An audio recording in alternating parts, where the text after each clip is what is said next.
Hello friends, very good evening. So ఈరోజు ఒక important case discussion చేద్దాం. ఇది వచ్చేసి మొదలు చెప్పే కంప్లైంట్ ఏంటంటే, ఈరోజు మనకు ఓపీలోకి వచ్చింది బేబీ.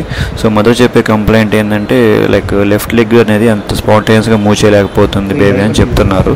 సో నేను హెడ్ టు టూ ఎగ్జామిన్ చేశాను. So apart from the leg everything is fine baby, but left leg మాత్రం అంత స్పాంటేనియస్గా మూవ్ చేయలేకపోతుంది. సో ఎగ్జామిన్ చేసి చూస్తే నాకు కొద్దిగా రిస్ట్రిక్టెడ్ మూమెంట్ లాగా అనిపిస్తుంది.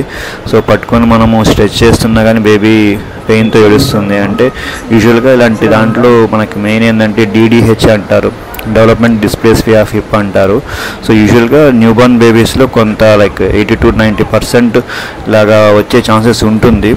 బట్ ఇలా కండిషన్స్ ఉంటాయి, అంటే లైక్ ఫిమేల్ బేబీ, లైక్ హోలిగోహైడ్రామస్ అంటే ఒమ్మోనీరు తక్కువ ఉన్న బేబీస్, బ్రీచ్ ప్రెజెంటేషన్ అంటే ఎదురుకాలతో డెలివరీ అవ్వడము, ఇలాంటి కండిషన్స్లో బేబీకి ఇలాంటివి కండిషన్స్ వచ్చే అవకాశం ఉంటుంది. ఫస్ట్ ఏంటంటే అల్ట్రాసౌండ్ ఆఫ్ హిప్